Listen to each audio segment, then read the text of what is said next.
Dating apps are ruining romance. Sounds dramatic, like claiming Netflix is destroying storytelling. But let's check the facts with science, not hyperbole. Picture this.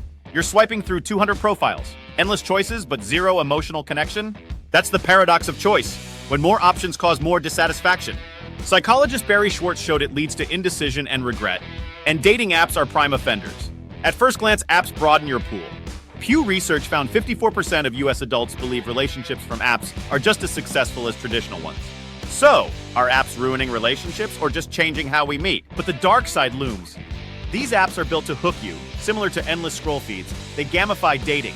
Hinge, Tinder, Bumble, they use algorithms designed more to keep swiping than to couple you up.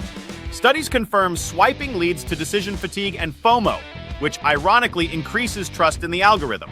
We become dependent on it to decide who's worthy.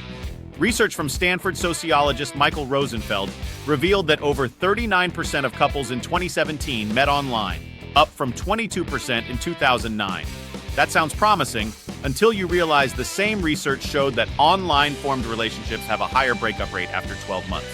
A 2012 study published in the journal Cyberpsychology, Behavior, and Social Networking found that people who use dating apps frequently were more likely to exhibit shopping mentality, treating people like products rather than partners.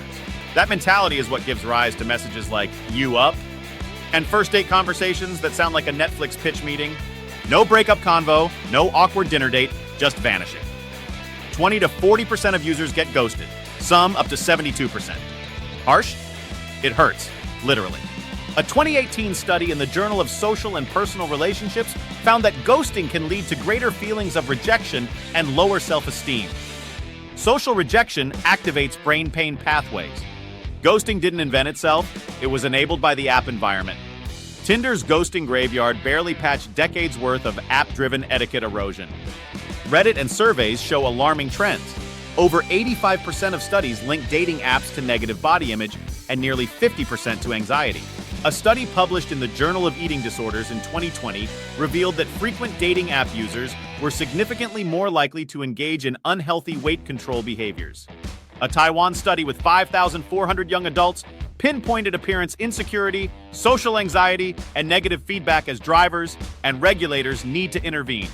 One study from the University of North Texas even found that male Tinder users reported lower self-esteem than those who didn't use the app at all. Like 2008 subprime mortgages, dating apps suffer from adverse selection. The lemons, bad actors, dominate, scaring off quality daters.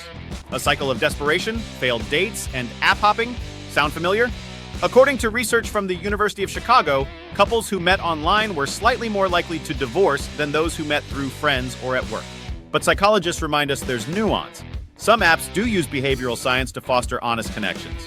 For example, the app Hinge rebranded as the app designed to be deleted and built-in prompts that encourage vulnerability over vanity. Bumble allows women to initiate conversations, aiming to rebalance traditional dating dynamics. Despite the chaos, millions have found love. Jason Kelsey did on Tinder. Pew reports show many meet and stay together happily. And yes, that includes both your coworker who found a soulmate and your friend who just found a one-week fling that didn't feel completely terrible. So here's how to date apps without letting them date you. Limit your swipes. Focus on fewer profiles to avoid paradox overload. Own your approach. Write meaningful messages. Go on real-life dates fast.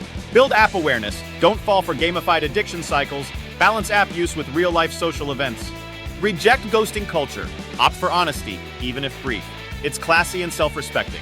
Use better platforms. Some new apps partner with psychologists, rating systems, or behavioral frameworks to improve experiences. Are dating apps ruining relationships?